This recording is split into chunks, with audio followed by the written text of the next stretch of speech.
오늘 나는 김정은 앞에서 받았던 훈장을 반납하기로 했다. 15조 원어치 비트코인을 들고서 정말 이게 옳은 일일까?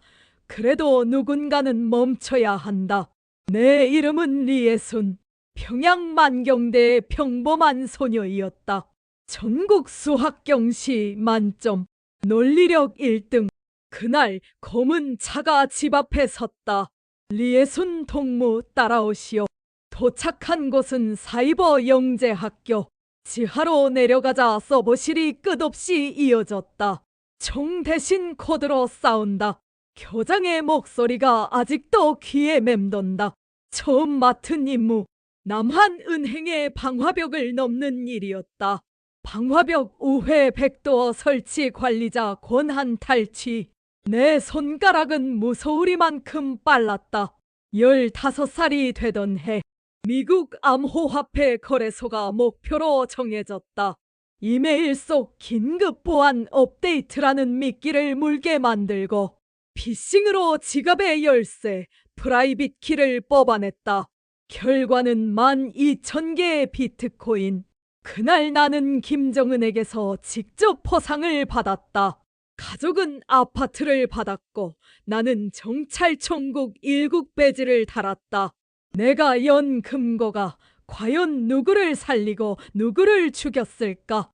어느 날 실수로 보이부 내부망에 접속했다. 해외 파견 해커들의 실종 처형 기록, 그리고 내 이름 옆에 문장. 감시 등급 3비트코인 일부 행방불명 의심. 나는 영웅이 아니라 관리 대상이었다. 그날 밤 나는 또 다른 화면을 보게 된다. 한국대학연구실 홈페이지 사람을 돕는 기술이 잔뜩. 나는 훔치고 저들은 만든다. 다음 날 내 인생은 완전히 다른 방향으로 굴러가기 시작했다. 정보 수집 중 우연히 본 한문서. 한국정보기관의 망명 지원 안내. 보호, 취업 연계, 암호화폐 합법화 지원. 그날 아버지가 산책을 제안했다. 대동강 바람 속에서 아버지는 작은 종이 조각을 쥐어주었다. 지갑 주소와 프라이빗 키. 혹시 모를 때를 위해 15조가 내 안전장치다. 돈이 우리를 묶을까 풀어줄까? 일주일 뒤 나는 중국 국제 해킹 방어대회의 북한 대표로 선발됐다. 동행 감시관 김철진 대위가 배정되었다. 탈북 시도를 여러 번 적발한 인물이었다. 이번이 마지막 기회일지도 모른다. 출국 첫날 밤 집에 달라붙은 감시가 2배로 늘었다. 예순 동무, 요즘 컨디션이 안 좋아 보이네. 그의 눈빛은 이미 많은 것을 알고 있었다. 베이징 첫날 밤 나는 감시관과 저녁 식탁을 마주했다. 맥주잔이 부딪히는 소리, 주머니 속 작은 병 수면제. 눈을 돌린 순간 나는 잔에 약을 떨어뜨렸다. 새벽 3시 감시관의 코골이가 벽을 울릴 때 나는 호텔 욕실 창문 앞에 섰다. 3층 아래엔 에어컨 실외기. 받지 마. 지금 전화 받으면 끝이다. 휴대폰이 떨렸다. 평양 발신. 나는 전화를 몸으로 밀어넣고 창틀을 움켜쥐었다. 한 번의 점프 실외기 화단. 발목이 살짝 꺾였지만 아직 달릴 수 있었다. 택시에 올라타며 더듬거렸다. 선양호텔. 기사의 눈빛이 나를 위아래로 흡었다. 그 순간 또 울리는 전화. 감시관.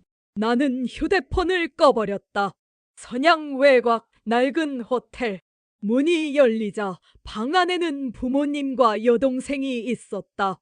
그리고 낯선 남자 조선족 브로커 왕샤오밍.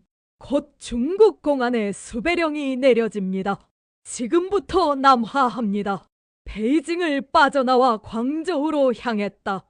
고속도로 휴게소 TV에 우리의 사진이 떴다. 북한 최정예 해커 가족 실종. 여동생이 내 손을 꽉 잡았다. 첫 검문소.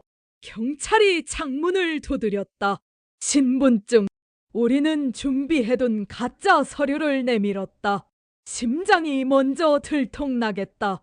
경찰이 내 얼굴을 유심히 보더니 서류를 돌려주었다. 가시오. 차가 다시 움직이자 숨이 터져 나왔다. 밤 11시 광저우 도착. 차를 갈아탔다. 새 안내인 리지닝이 속삭였다. 이제 윈난성으로 그리고 라오스 국경을 넘습니다. 국경 마을 여관의 습한 공기 속에서 그는 말했다. 새벽 4시 정글을 탑니다. 2날만 기다리면 창이 열립니다. 창밖엔 어둠만 가득했다. 정글의 공기는 끈적였다. 거머리, 모기, 진흥. 여동생의 체온이 오르기 시작했다. 아버지가 배낭에서 해열제를 꺼냈다.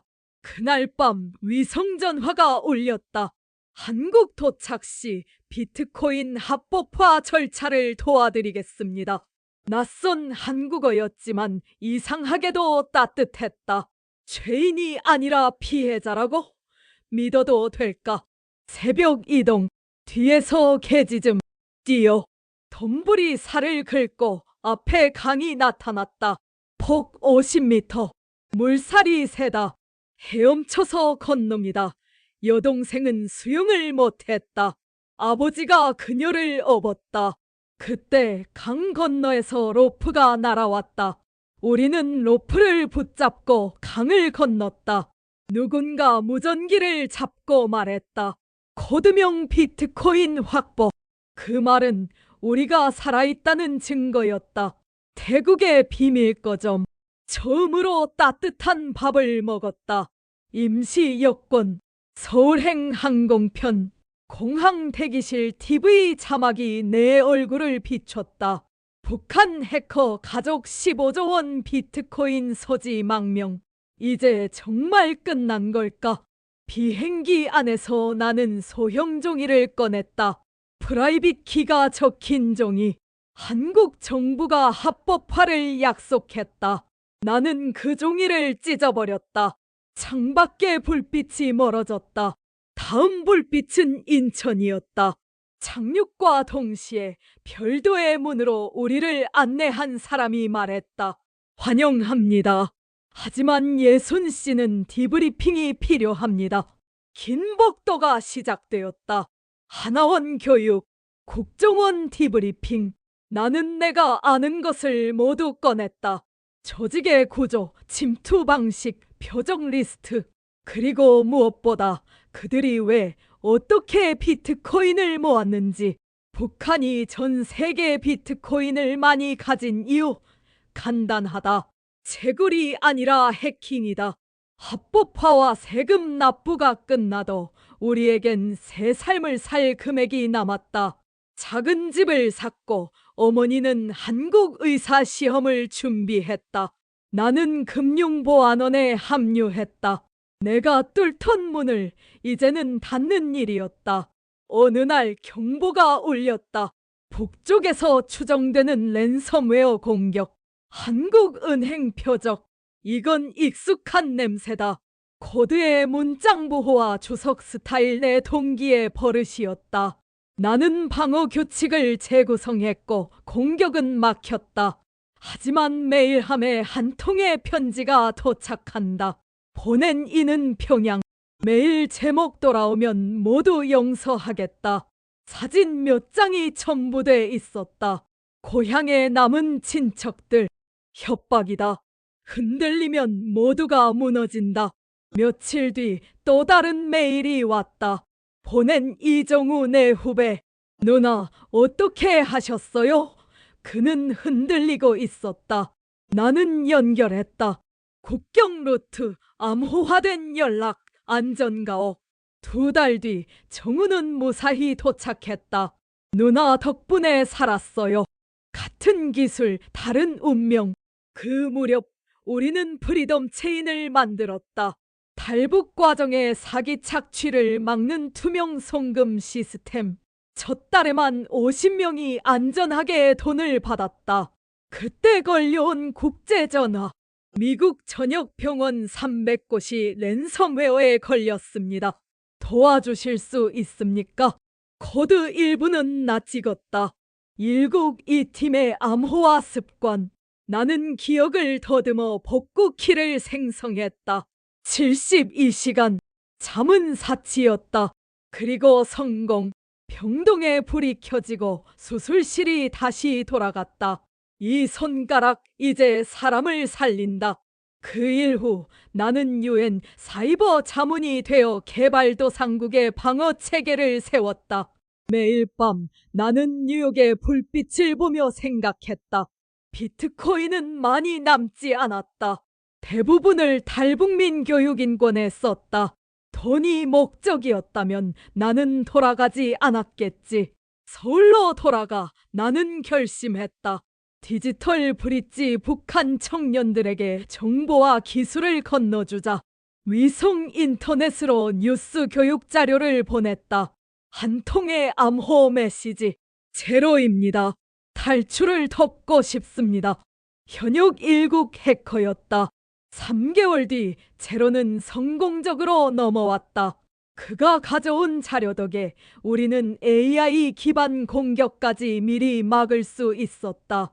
어제의 나를 오늘의 내가 막는다. MIT 강연에서 누군가 물었다. 후회하나요? 나는 고개를 끄덕였다. 합니다. 하지만 후회만 하고 살 순 없습니다.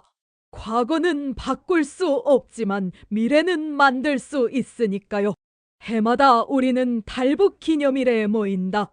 어머니는 무료 진료를, 아버지는 보안 회사를, 여동생은 의사가 되어 북한 의료 지원 프로그램을 맡았다. 같은 가족, 다른 세상, 그리고 더 넓은 선택. 언젠가 한 젊은이가 내게 말했다. 선생님, 저도 북한에서 왔습니다. 프로그래머가 되고 싶어요. 나는 내 명함을 건넸다. 우리 회사로 오세요. 보안을 가르쳐 드리겠습니다. 기술은 도구다. 북한이 전 세계 비트코인 상위 보유 반열에 오른 이유는 채굴이 아니라 해킹이었다. 나는 그 사실의 중심에 있었다. 하지만 오늘의 나는 선택한다. 파괴가 아닌 보호. 오늘도 나는 코드를 쓴다. 어제의 나를 이기기 위해. 그리고 언젠가 강 건너편에서도 같은 선택을 하는 청년들이 늘어나길.